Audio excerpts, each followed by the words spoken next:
dari SMA N3 Nganjuk dalam acara proyek kearifan lokal. Di sini kami izin untuk melihat proses-proses usaha Bapak. Kalau boleh tahu Bapak namanya siapa ya? Saya Pak Didi Adiono. Nama usahanya ini apa Pak? Saya bergerak di bidang usaha gamelan, namanya Kerajinan Gamelan Mustika Laras. Kalau penelitian ingin tahu tentang proses pembuatan dan sebagainya masalah gamelan di tempat saya, monggo silakan, nyantai, nyaman dan enak saja lah. Tidak apa-apa, terserah dengan maunya apa silakan, tidak apa-apa. Monggo. Iya Pak, terima kasih. Oke, jadi ini adalah proses penyetripan atau pemberian warna kepada detail agar hasilnya tidak monoton.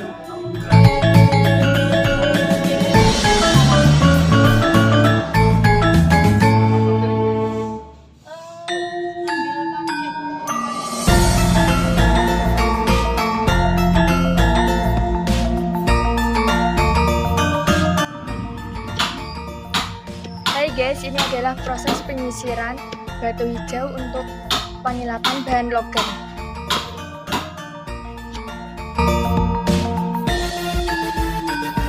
Setelah batu hijau disisir, lalu dimasukkan di dalam suatu tempat.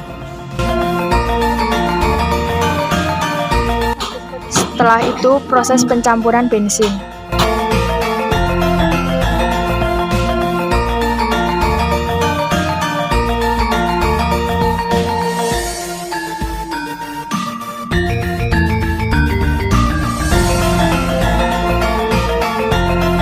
Ini adalah proses penggilapan menggunakan lap bersih.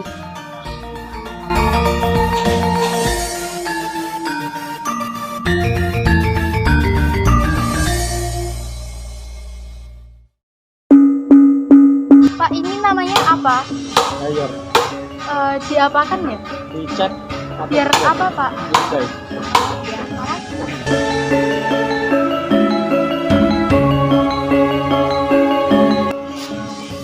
Pak, ini proses apa? Ini proses pembikinan lubang untuk bilahan deh. Ya, kegunaannya kan untuk menyesuaikan nada yang sesuai dengan keinginan nada itu sendiri. Jadi menambah dengungnya lebih panjang, lebih lebih enak untuk dirasakan gitu. Jadi kalau memang kurang dalam ya kita dalamkan, kalau kurang panjang ya kita panjang. Oh, kalau ingin suara dalam tuh Ya ini digali agak bukan suara dalam tapi dengung. Jadi nada itu ada suara tung, biar lantunnya lebih jelas, lebih enak gitu.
ini tahap apa ya?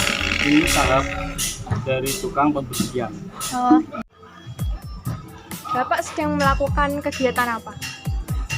Ini namanya ngetem atau melaras, mencari nada. Itu dalam gamelan itu kalau sudah finishing dari tukang dibuat itu masih belum sempurna. Itu baru misalnya belum punya nyawa. Lah nyawanya itu dari suara dengan arah nada kemana, itu baru namanya gamelan sudah sempurna. Nah ini proses di sini biasanya ini tempat kerja saya untuk nyetam gamelan. Tempatnya di sini. Nah ini caranya cuma ya dipukul-pukul aja, tapi cuma kita kalau pukul hitam dengan pukul yang biasa beda. Kalau kita salah pukul malah nggak jadi. Itu kita. Nah terus belajar gimana? Yaitu dengan banyak situasi pengalaman yang kita pelajari. Terangkan secara langsung nggak bisa. Ini hanya sekilas saja masalah cara hanya dipukul-pukul. Atau gini di depan bisa.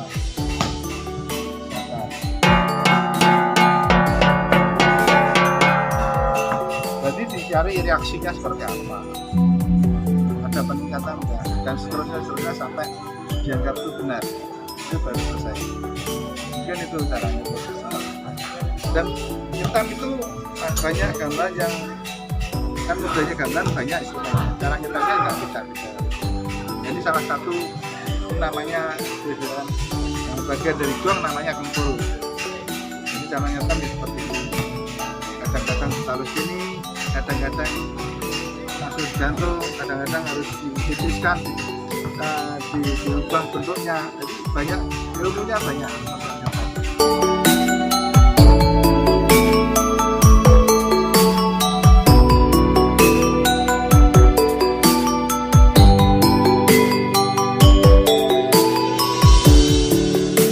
Ini adalah bagian dari bengkel gamelan Mustika Laras.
Masker ya, nggak pakai.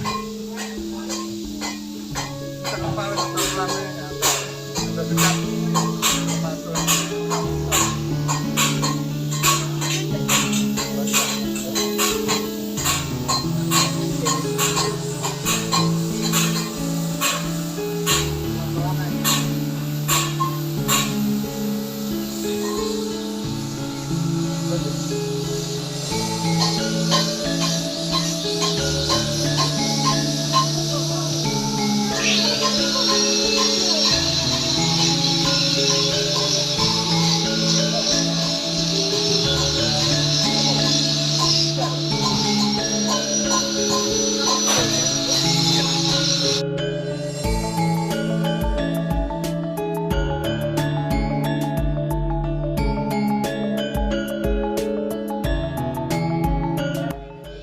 Bagaimana sejarah berdirinya usaha gamelan Mustika Laras, Pak?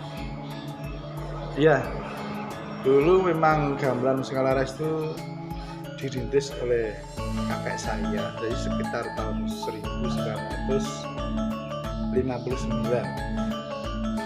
Namanya Bapak Haji Sobawiro, itu kakek saya. Dia dulu seorang tukang besi, tapi suka kesenian. biasanya kegiatan kesehariannya itu membutuhkan alat-alat instrumen untuk mendukung. Saat itu dia merasa kesulitan waktu pementasan suatu kesenian, misalkan seperti orang atau jaranan apa itu. Nah itu makanya dia itu berinisiatif untuk belajar membuat gamelan sendiri.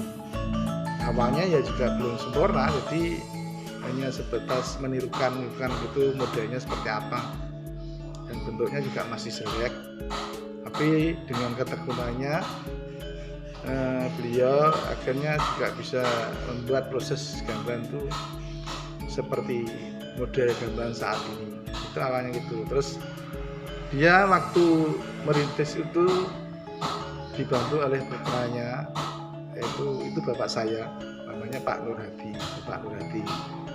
Terus sampai tahun 1978 kakek saya meninggal dunia ya. Akhirnya dilanjutkan oleh bapak saya Pak Nur Hadi itu dengan namanya kerajinan gamelan Mustika Laras itu dari bapak saya dulu. Nah saya sendiri masuk belajar ke gamelan itu baru tahun 1990 bersama bapak saya. Terus ya sedikit demi sedikit kita belajar dari awal beberapa ilmu yang kita pelajari, yang ternyata ilmu di gamelan itu tidak mudah untuk dipelajari dalam waktu tempo yang singkat. Ternyata harus dalam waktu yang panjang karena perlu ketekunan dan juga namanya kerajinan, jadi perlu rajin, tekun, dan semangat tetap punya niat yang kuat gitu. Nah, itu sampai tahun 2008 bapak saya meninggal. Setelah itu saya harus melanjutkan sendiri. Jadi boleh dikatakan mungkin karena itu amanah dari kakek ke bapak mungkin memang nggak mau saya sebagai putranya yang sudah berusaha mempelajari itu ya melanjutkan usaha itu sampai sekarang yang namanya kerajinan gamelan Mustika Laras. Jadi ceritanya panjang lah, sejarah panjang, dan mereka itu masing-masing benar-benar belajar dari awal untuk ilmu-ilmu yang harus dikuasai. Mulai dari kakak saya yang belajar dari nol, bapak saya yang belajar dari kakak saya, dan saya pun dari bapak saya yang mulai tidak bisa apa-apa. Hanya mungkin lingkungan kita yang sama tiap harinya melihat orang belajar gamelan itu saja. Waktu itu Bapak umur berapa belajar gamelan? Saya waktu itu setelah lulus SMA, saya mungkin 2 tahun setelah SMA, atau bahkan setahun belum sampai lah. Saya waktu SMA, terus itu saya kuliah di Surabaya, mungkin hanya 1 semester kalau nggak salah itu. Terus kalau nggak salah bapak saya menghendaki saya pulang karena mungkin usahanya perlu terus, mungkin saya tidak bisa gitu. Akhirnya saya belok ke gamelan, tulis saya tinggal dan saya teruskan. Mungkin nasibnya di sini. Nah itu kita akhirnya belok ke belajar gamelan. Kalau usia itu setelah SMA itu.